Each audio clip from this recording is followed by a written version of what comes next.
The laughter was the worst part. Not the words, not the look, the laughter. Raymond Cole stood in the doorway of Cole Automotive Group, 4 gleaming floors of glass and chrome on Meridian Boulevard, the most prestigious dealership in the city, and he looked at Samuel Adeyemi's shop across the street and he laughed. Not quietly, not to himself. He turned to the 3 men standing behind him in their pressed shirts and he pointed, and he laughed, and they laughed with him because that is what people do when the man signing their paychecks finds something funny. Samuel was washing the front window of his shop when it happened. He heard it. He didn't turn around. His daughter did. Imani was 11 years old, and she was sitting on the front step of Adeyemi Auto Repair with a book in her lap, and she turned and looked at Raymond Cole with the particular stillness of a child who has understood something that adults think children cannot understand. She looked at her father's back. She looked at Cole. She looked back at her book. She didn't say anything, she filed it. Samuel wrung out the cloth and moved to the next pane of glass. If you are watching this for the first time, stay right where you are. What happens to Samuel and Imani over the next 14 days is going to make you feel something you did not expect to feel today. Subscribe to this channel right now and hit the bell. We tell stories like this every single week. Now let's go back to Samuel. Samuel Adeyemi had come to this country from Lagos 22 years ago with an engineering degree, $400, and the knowledge of engines that his father had given him the way other fathers give watches or land. He had worked in 3 shops before opening his own. He had opened Adeyemi Auto Repair on Clement Street 11 years ago in a building that needed more work than most of the cars he fixed, and he had built it, slowly and without fanfare, into the most trusted mechanical shop in a 6-block radius. He was not the biggest, he was not the flashiest. He had 2 bays, a waiting area with 4 chairs and a coffee machine that was older than Imani, and a reputation that spread entirely by word of mouth, because Samuel had never once paid for an advertisement. He didn't need to, his work spoke. His wife Adiz had died 4 years ago. Imani had been 7. Samuel had done what fathers do. He had kept going, kept working, kept the shop open, kept the lights on, kept Imani's lunch packed and her homework checked and her school uniform washed. He had done all of it every day without complaint, because Adiz had made him promise that Imani would never feel the absence as deprivation. He had kept that promise. Imani, for her part, had decided at some point around age 8 that she was going to help keep it too. She came to the shop every day after school. She had her own stool, her own shelf for her books, and her own opinions about everything, which she expressed with a directness that Samuel had long since stopped trying to moderate. Raymond Cole had been laughing at Samuel's shop for 11 years. Not always audibly, but the message had been consistent in the way Cole's staff directed customers away from independent shops, in the way Cole had twice approached the building's landlord about acquiring the property, in the way Cole had looked at Samuel every time their paths crossed, which was often given that their shops faced each other across a street that was not wide enough to provide either man with the distance he might have preferred. Samuel had never responded, he had never reacted, he had simply worked. That Tuesday morning, 2 weeks before everything changed, Raymond Cole had laughed loudly enough for Samuel to hear it across a 4-lane street. Samuel finished washing his window. That evening, at the kitchen table, Imani looked up from her homework. "Mr. Cole laughed at the shop today," she said. "I know," Samuel said. "He does it a lot," she said. "He does," Samuel said. "Why?" Samuel thought about how to answer, because our shop looks different from his shop, and some people confuse appearance with value. Imani considered this. "That's a mistake," she said. "It is," Samuel said. "So how do we fix it?" she said. Samuel looked at his daughter. "We keep working," he said. "The work is the answer, it always has been." Imani looked at him for a moment with the expression she wore when she had decided that an answer was incomplete, but that she would accept it provisionally while she thought of a better one. Then she went back to her homework. The call came the following Monday. It was not the kind of call Samuel expected on a Monday morning.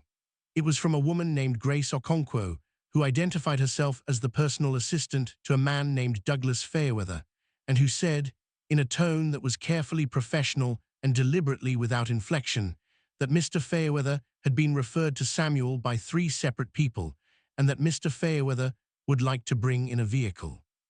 What kind of vehicle? Samuel said. A 1961 Ferrari 250 GT, Grace Okonkwo said. It has been experiencing intermittent electrical failures that have resisted diagnosis at 2 previous facilities. Mr. Fairweather is aware that this is an unusual request for a general repair shop. He was told that unusual problems are your specialty. Samuel was quiet for a moment. Who referred him? He said. David Mensah, Grace said, and Patricia Soares, and a man who asked to remain anonymous but who said, and I'm quoting directly, that you were the only mechanic he had ever met who listened to a car the way a doctor listens to a patient. Samuel looked at the 2 bays of his shop. He looked at his diagnostic equipment. He looked at the coffee machine that was older than Imani. When would Mr. Fairweather like to bring it in? He said. Tomorrow, if that works, Grace said. He tends not to wait. Douglas Fairweather arrived the next morning in a convoy of 2 vehicles, the Ferrari on a covered trailer and a black Escalade from which Fairweather himself emerged. He was 64, white, silver-haired, with the careful movements of a man who had learned to be deliberate because he had spent decades in rooms where every gesture was read. He was, Samuel would later confirm, worth approximately $2.3 billion. He walked directly to Samuel and extended his hand. Douglas Fairweather, he said, you come very highly recommended. Samuel Adeyemi, Samuel said, let's see what we have. They uncovered the Ferrari together. It was extraordinary, midnight red, long-nosed, with the particular elegance that Italian coach builders had achieved in that specific window of years when they were making some of the most beautiful objects human beings have ever produced. It had been restored at some point in the 1990s and maintained carefully since. It should have been perfect. Instead, it had been throwing intermittent electrical faults for 8 months that had confused 2 specialists and caused Fairweather to leave it trailered for the last 3 of those months rather than risk driving it. Samuel walked around it twice without speaking. Then he said, leave it, I'll call you. Fairweather looked at him. My previous mechanics gave me timelines. Your previous mechanics didn't fix it, Samuel said. I'll call you when I know something. Fairweather studied him for a moment, then he smiled just slightly. Fair enough, he said. He left. Imani, who had witnessed this from her stool, watched the Escalade pull away. He's important, she said. He is, Samuel said. Are you going to fix it? I don't know yet, Samuel said. Ask me in 2 days. If this story is already pulling at something in you, hit the like button right now. It tells us to keep making stories exactly like this. And drop a comment below. Did you think Samuel was going to say yes or no to Fairweather? We read every single one. Keep watching. The problem took Samuel 2 days and 1 night to find. It was not in the wiring harness, which is where both previous shops had focused. It was not in the voltage regulator, which one of them had replaced entirely and unnecessarily. It was a fatigue crack in a specific ground strap, hairline thin, invisible to casual inspection, that only manifested as a fault under a combination of temperature and vibration conditions that only occurred after the car had been driven for more than 20 minutes at highway speed. Under any other conditions, everything read normal. Finding it required patience, a particular kind of methodical attention, and the willingness to set aside every assumption and go back to first principles. Samuel found it at 2 in the morning on the 3rd day. He sat back on his stool and looked at it for a long moment. Imani had fallen asleep on the waiting room couch an hour earlier. Samuel had carried her back there with a blanket, the way he had done since she was 4 years old, whenever she refused to go home, and then lost the battle with sleep anyway. He fixed the crack. He replaced the ground strap with a period-correct component he had sourced that afternoon from a specialist supplier in New Jersey. He ran the car through a full electrical diagnostic. He drove it 12 miles. He drove it 12 more. Clean, completely clean. He called Douglas Fairweather at 7 in the morning. Fairweather arrived in 40 minutes, which suggested he had been waiting for the call. He drove the Ferrari himself. He was gone for 45 minutes. When he came back, he sat in the car in the parking lot for a moment before getting out. Samuel recognized that stillness. It was the stillness of a person who has been carrying attention for a long time and has just felt it leave. Fairweather got out of the car. "What did they miss?" he said. Samuel showed him. He kept it brief: the ground strap, the fatigue crack, the conditions required to produce the fault, the reason neither previous shop had found it. Fairweather listened to every word. 8 months, he said. 8 months and 2 specialists, and you found it in 3 days. 2.5, Samuel said. I take breaks. Fairweather looked at him steadily. What do I owe you? Samuel handed him the invoice. Fairweather looked at it. He looked at Samuel. This is significantly less than what the other shops charged. They didn't fix it, Samuel said. I did. The invoice reflects what the work is worth. Fairweather was quiet for a moment. He pulled out his phone and authorized the payment. Then he looked up. I have a question, he said. Ask it, Samuel said. That building, Fairweather said, nodding toward the shop. Do you own it or rent it? Rent, Samuel said. 11 years. And the landlord has been approached twice by the dealership across the street about acquiring the property, Samuel said. He's declined both times, but his son inherited a 50% share last year when his mother passed, and the son's position is less clear. Fairweather looked across the street at Cole Automotive Group. He looked back at the shop. Cole, he said, it wasn't a question. You know him, Samuel said.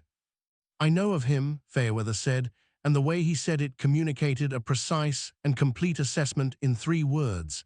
He put his phone back in his pocket. I'll be in touch.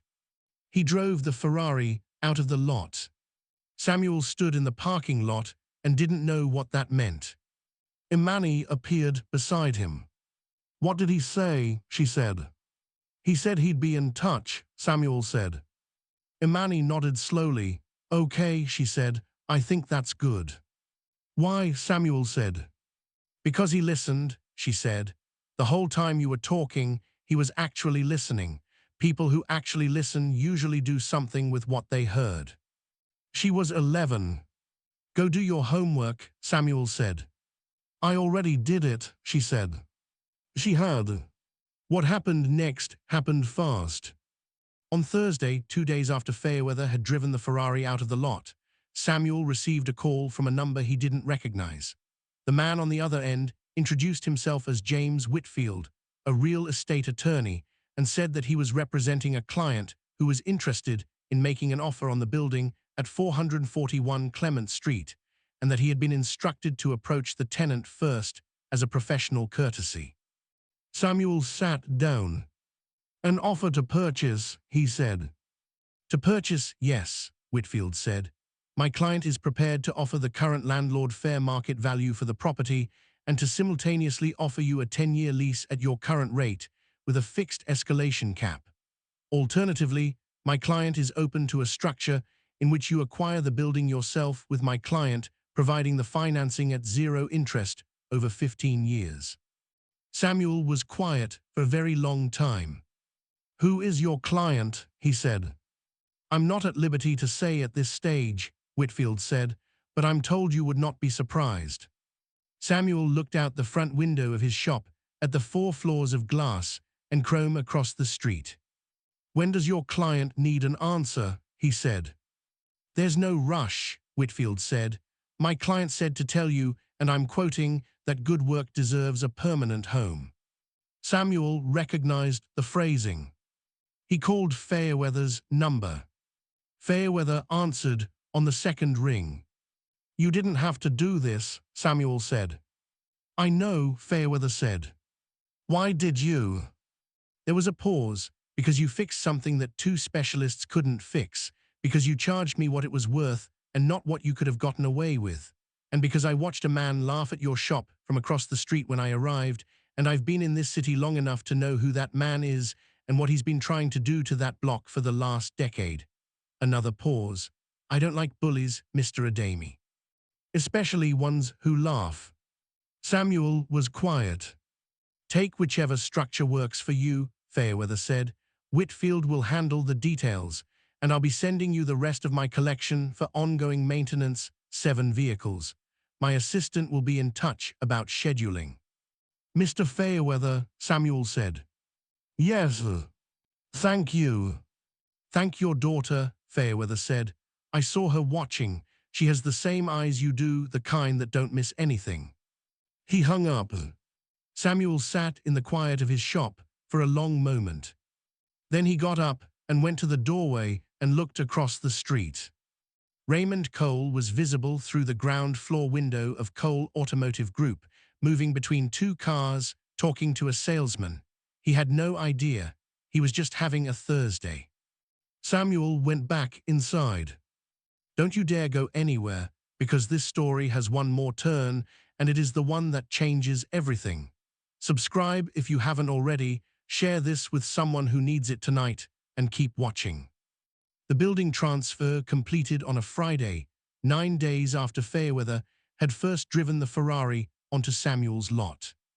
Samuel owned 441 Clement Street outright, 0 debt, 0 interest, 15-year financing structure with Fairweather's private equity office, the kind of arrangement that required trust on both sides and that Samuel had not known was possible for a man in his position a month ago.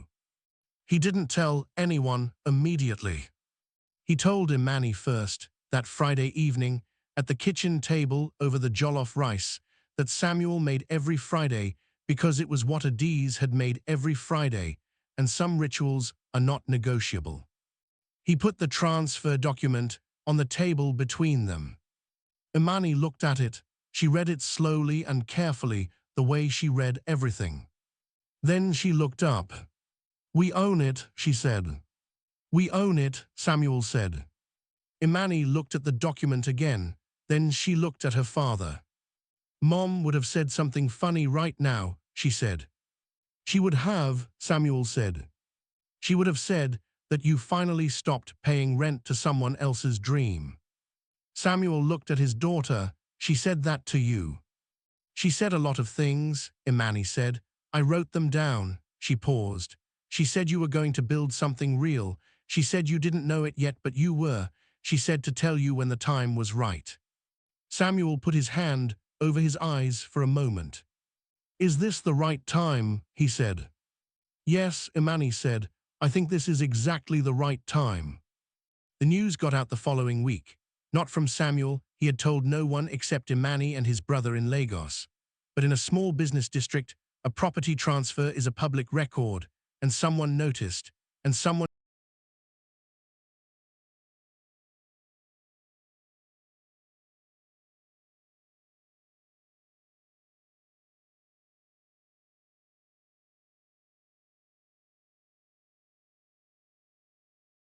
Wednesday morning, Cole crossed the street for the first time in 11 years.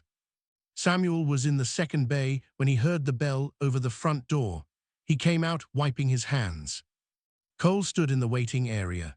He looked different in here than he did from across the street, smaller, somehow, in the 4-chair waiting room with the old coffee machine and the children's drawings that Imani had tacked to the wall when she was 6 and that Samuel had never taken down. Samuel, Cole said. Raymond, Samuel said. Cole looked around the waiting area. He looked at the drawings on the wall. He looked at the coffee machine. I heard about the building, he said. Yes, Samuel said. Fairweather, Cole said. The name sat between them like a stone. Yes, Samuel said. Cole was quiet for a moment. His jaw moved. I've been trying to acquire this property for 6 years.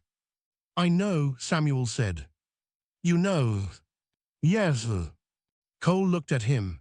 There was something working in his expression that was more complicated than Samuel had expected, not just frustration, but something older and less comfortable. "How," Cole said finally, "did you get Douglas Fairweather to—" He stopped, started again. "He doesn't do this. He doesn't get involved in." "He brought me a car that two specialists couldn't fix," Samuel said. "I fixed it. He paid what it was worth. The rest followed from that." Cole stared at him. "That's it," he said. "That's it," Samuel said. Cole looked at the floor for a moment, then he looked back up. "I laughed at your shop," he said. "Last Tuesday, you heard it." "Yes," Samuel said. "I've been doing that for a long time," Cole said. It was not quite an apology. It was the statement of a man taking inventory. "You have," Samuel said. "I thought," Cole stopped. "I thought you were the competition. I thought you were taking business that should have come to me." "I was never your competition," Samuel said quietly. "My customers come to me because I fix things. That's all I've ever done." Cole was quiet for a long moment. He looked at the drawings on the wall again, the crayon cars and rocket ships of a 6-year-old who was now 11 and who was currently, Samuel knew, sitting on her stool on the other side of the partition doing her homework and listening to every word of this conversation. "I owe you an apology," Cole said, "for the laughing." Samuel looked at him. "Yes," he said, "you do." Cole nodded once. He extended his hand. Samuel shook it. Cole left. Samuel stood in the waiting area alone for a moment. Then he heard movement on the other side of the partition and Imani appeared, book in hand, expression thoughtful. "He apologized," she said.